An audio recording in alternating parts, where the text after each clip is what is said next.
부산 진구 부암동의 도심 속 오지로 불리는 신선마을에 마을 살리기형 도시재생 사업이 추진되며 변화의 바람이 일고 있습니다.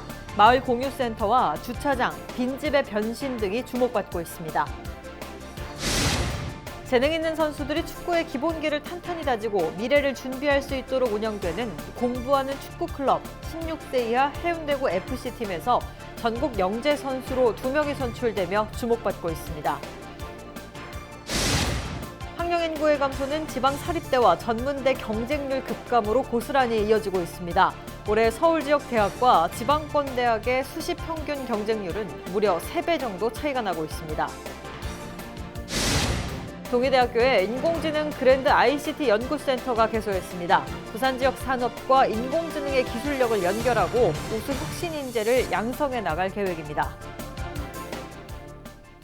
시청자 여러분 안녕하십니까? 헬로티비 뉴스 부산입니다.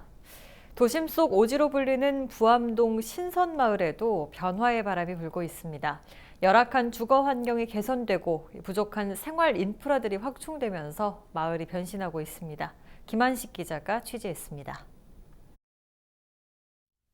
다닥다닥 붙은 주택과 미로처럼 얽힌 골목길. 도로 양쪽에는 불법 주정차 차량들로 가득 찼습니다. 고층 아파트들이 마치 포위하듯 둘러싼 이곳은 백양산 끝자락에 자리 잡은 부산 진구 부암동 신선마을입니다. 인접한 삼복도로는 많은 예산이 투입되면서 그나마 주민 편의 시설들이 들어섰지만 신선마을은 제외됐습니다. 주차 공간은 턱없이 부족하고 도로가 좁아 대중교통 이용도 어렵습니다. 전성기가 지난 마을엔 곳곳에 빈집 투성입니다. 고지대다 보니까 걸어 올라오는 것도 좀 힘들어서 버스도 다녔으면 좋겠어요. 공폐가가 너무 많아서 밤에 무섭고. 좀처럼 변하지 않을 것 같던 마을에도 새로운 바람이 불고 있습니다. 두려움의 대상이 됐던 빈집과 버려진 집은 사라지고 그 자리에 공유 주차장이 들어섰습니다. 사람 한 명 겨우 지날 정도의 좁은 골목길은 넓히고 백양산과 연결된 산책로도 조성될 예정입니다. 또 주민들의 안전을 위해 CCTV를 설치하고 붕괴 위험이 높은 옹벽 보수 공사도 진행됩니다. 특히 단절됐던 주민들의 공동체를 활성화하기 위한 공간들도 들어서게 됩니다. 마을 공유센터와 공폐가 철거 작업이 진행 중에 있습니다. 이후 주민 스스로 거점 시설을 운영하고 마을 공동체가 잘 활성화될 수 있도록 국비와 80억 원이 투입되는 마을 살리기형 도시재생 뉴딜 사업은 내년까지 마무리될 예정입니다. 헬로티비 뉴스 김한식입니다. 해운대구에는 대한체육회 공공스포츠클럽 지원을 받고 있는 16세 이하 클럽 축구팀이 있습니다. 재능 있는 선수들이 축구의 기본기를 탄탄히 다지고 미래를 준비할 수 있도록 운영되고 있는데요. 전국 대표 선수가 선출되는가 하면 신입 선수들도 대거 입단하며 매년 성장해가고 있습니다. 김현정 기자입니다.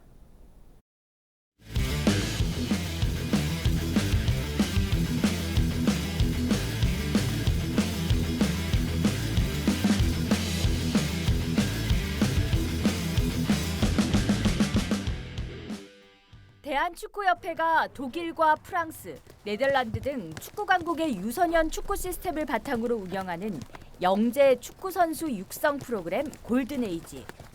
해운대구 FC U15팀에서 창단 4년 만에 처음으로 골든에이지에 2명의 선수가 선발됐습니다. 이 팀은 엘리트 지향주의가 아닌 공부하는 축구 선수 육성을 하는 팀이기에 이번 선발이 더 큰 의미가 있습니다. 해운대구 FC가 기본기를 많이 하는 팀인데 거기서도 기본기 잘하는 애들하고 안 하는 애들 딱 나와요. 그래서 저는 기본기 훈련을 많이 해서 리턴 같은 것도 잘 되고 해서 훈련할 때 감독님한테 정말 감사하다 생각했고, 그리고 뽑히고 나서는 국가대표가 이런 느낌이겠구나 생각했어요. 해운대구 FC U15팀은 저마다 학교도 다르고 하루 3시간씩 훈련하고 있지만 매년 성장하고 있습니다. 특히 내년에는 신입선수가 대거 17명이 입단하며 창단 이래 가장 많은 43명의 선수로 팀이 운영됩니다. 주장을 맡게 된 배경민 선수는 각오가 남다릅니다. 학교는 다 다르지만 축구할 때만큼은 똘똘 뭉쳐서 축구도 열심히 하고 공부도 열심히 하는 팀입니다.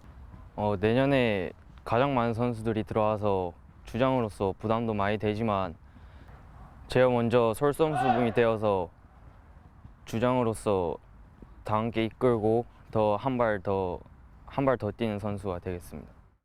해운대구 FC U15팀의 철학은 눈앞의 성적을 쫓기보다 선수 한 명 한 명의 미래를 위한 지도입니다. 해운대구 축구협회 기술위원장을 맡고 있는 김기식 감독을 필두로 프로축구 FC 서울의 전신인 안양 LG 출신의 구용찬 수석 코치 등이 기본기를 중심으로 한 훈련에 매진하고 있습니다. 당장에 뭐 체력 운동을 해가지고 뭐 애들이 경기 향상이 당장은 좋겠지만 지금 패싱이라든지 드리블 효과는 안 나오거든요. 근데 그거를 이제 꾸준히 훈련을 통해 가지고 자꾸 기초를 좀 많이 하고 있습니다. 나중에 미래 뭐 팀을 고등학교나 대학교 갔을 때 거기서 뭐 더 좋은 기술력을 사용할 수 있게끔 저희가 지금 훈련에 임하고 있습니다. 장산초와 해동초, 유소년 클럽 등 초등학교 축구팀 출신들이 꾸준히 해운대구에서 축구를 할 수 있도록 연결고리 역할을 하고 있는 해운대구 FC U15팀. 선수들의 성장만큼 해운대구를 대표하는 팀으로 더욱 성장하길 달려라 부산체육이 응원합니다. 해운대구! 벨로TV 뉴스 김현정입니다. 12일 오전 동의대 인공지능 그랜드 ICT 연구센터가 개소했습니다. 연구센터는 올해 과학기술정보통신부의 그랜드 ICT 연구센터 공모사업에 선정돼 2027년까지 국비 150억 원, 부산시 시비 15억 원, 동의대 교비 22억 5천만 원 등 모두 187억 5천여만 원의 예산이 투입됩니다. 인공지능 기술은 향후 인터넷 이상으로 우리 생활 및 산업에 영향을 미칠 4차 산업 시대의 핵심 기술입니다. 따라서 저희 인공지능 그랜드 ICT 연구센터에서는 이와 같은 사회적 필요성을 항상 인지하며 재직자 대학원 과정을 통한 인공지능 전문 인력 양성, 지역기업 수요 기반 산학 공동 연구 수행, 인공지능 인재 양성 협의체를 통한 인공지능 기술 및 문화 확산을 통하여 인공지능 미래도시 부산 구현과 동남권 산업 발전에 이바지하겠습니다. 이와 함께 지역 AI 인재 양성 협의체 협약도 함께 진행됐습니다. 이 자리에는 동의대와 부산시, 부산 테크노파크와 부산 정보산업진흥원 등이 참여하며 혁신 인재 양성에 뜻을 모았습니다.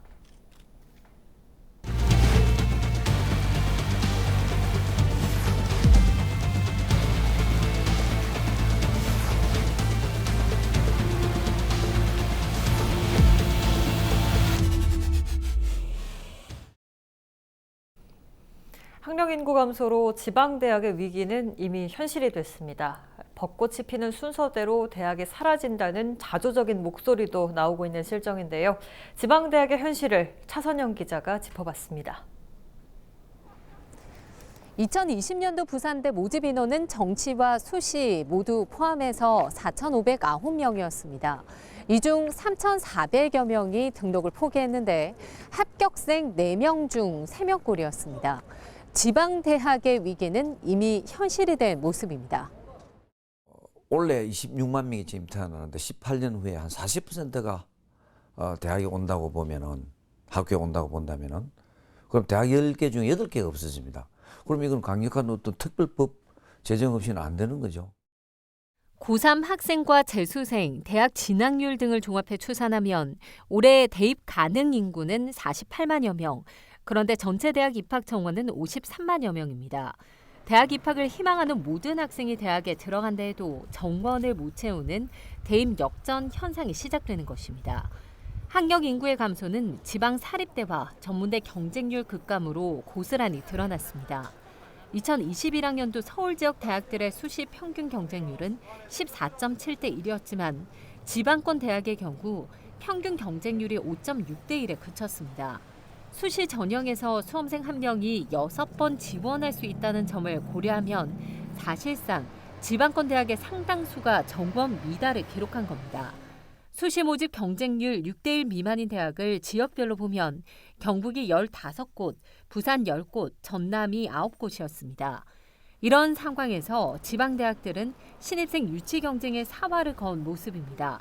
충남대에서는 수능 전 영역 1등급자가 입학할 경우 학사와 석박사 전 과정 등록금 면제는 물론이고 한 달에 120만 원의 학업 장려금을 지급하겠다고 하는 등 지방대학들은 저마다 파격적인 장학 혜택과 선물 등의 유인책을 내놨습니다. 하지만 또 다른 문제는 신입생이 지방대학에 입학해도 자퇴하는 비율이 높다는 것입니다.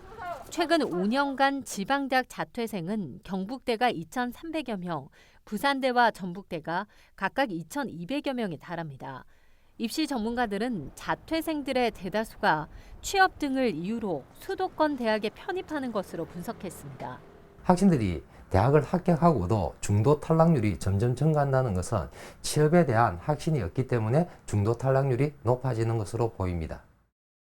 대학교육연구소는 저출산 등으로 2037년이 되면 신입생 충원율이 70% 미만인 지방대가 209곳, 전체의 84%에 달할 것이라고 분석했습니다. 서울에 있는 대학을 특별법을 제정해서 지방으로 흩자. 아니면은 서울에 학령 인구 대비 30% 정원을 묶자. 묶지 않으면 전부 서울에 대학보다 먼저 들어가고 벚꽃 피는 순서대로 대학이 사라진다잖아요. 지방대학의 체질 개선과 함께 적극적인 정부의 재정 투입 등 지방대학을 살리기 위한 묘책 마련이 시급해 보입니다. 헬로티비 뉴스 차선영입니다. 지방대학의 위기를 가속화하는 가장 큰 요인 중 하나로는 정부의 선별적인 재정 지원이 꼽힙니다. 실제로 지방대학생 한 명이 받는 국고보조금은 수도권 대학의 절반에도 못 미쳤는데요. 재정 지원 방식이 이제는 바뀌어야 할 때라는 지적입니다. 한범호 기자입니다. 지난 1998년 지역균형 개발 차원에서 세워진 충남도립대. 대통령 공약으로 설립된 만큼 개교 초기 정부의 전폭적인 재정 지원을 받았습니다. 하지만 그때뿐 충남도가 운영을 도맡은 뒤부턴 지원이 끊겼습니다. 지자체 예산만으론 기반시설 확충 등에 나서기엔 한계가 있는 상황. 그나마 전국 대학 평가 결과에 따라 정부로부터 목적성 사업비는 받고 있지만 이마저도 수도권 대학들과의 힘겨운 경쟁을 거쳐야 가능합니다. 무엇보다 시급한 것은 지방대학교에 대한 정부와 사회의 관점이 변해야 한다는 것입니다. 지방대학을 단순히 인재 육성의 기관으로 바라보는 소극적 관점을 벗어나 양극화 해소와 지역 발전의 핵심 주체로 바라보고 지원하는 새로운 패러다임이 요구됩니다. 실제 수도권 대학과 지방대학의 재정 지원 격차는 상당합니다. 2018년 사립대학생 1인당 국고보조금입니다. 지방은 181만 원으로 수도권 386만 원의 절반에도 못 미쳤습니다. 1996년엔 수도권의 70%였는데 격차가 훨씬 더 벌어진 겁니다. 대학별 지원액을 보면 수도권 쏠림 현상은 더 심각합니다. 상위 10곳이 절반 가까이를 가져갔는데 지방은 포항공대 한 곳이 유일했습니다. 정부나 지자체, 기업으로부터 연구 등을 의뢰받아 얻는 수익도 차이가 확연합니다. 학생 1인당 산학협력 수익은 38만 원으로 수도권의 3분의 1 수준에 불과했습니다. 평가를 통한 선별적, 차등적 지원이 대학 양극화로 이어지는 악순환이 반복되고 있다는 지적입니다. 20여 년 넘게 지금 선택과 집중에 따른 재정 지원 방식이 확대되면서 일정적인 성과도 있지만 폐단도 굉장히 많이 나타나고 있거든요. 대학의 운영비 등으로 사용할 수 있는 일반 재정 지원 사업의 폭을 좀 확대하고 지금과 같은 선택과 집중에 의한 특수목적 지원 사업을 좀 축소시키는 방향을 통해서 정부가 재정 절반 이상을 지원하는 정부 책임형 사립대학 도입 등 새로운 재정 지원 방식에 대한 논의가 시급하다는 목소리가 커지고 있습니다. 헬로티비 뉴스 한보호입니다. 국회 보건복지위원회 위원들이 지역사회 복지사업 현장 점검을 위해 부산진구청을 방문했습니다. 위원들은 올해 6월부터 부산 진구에서 실시하고 있는 청소년 정신질환 조기중재센터 사업에 공감하고 지원을 약속했습니다. 김미혜 의원은 부산 진구에서 추진 중인 정신질환 조기중재센터가 전국으로 확대되는 모델이 되길 바란다고 밝혔습니다. 10일 새벽 5시 40분쯤 영도구 봉래동의 한 항구에 빠져 있던 30대 A씨가 구조됐습니다. A씨는 정박 중인 선박에 매달려 있다가 지나던 행인이 발견해 신고하면서 구조됐습니다. 해경은 A씨를 구조해 응급조치를 한 뒤 인근 병원으로 이송했습니다.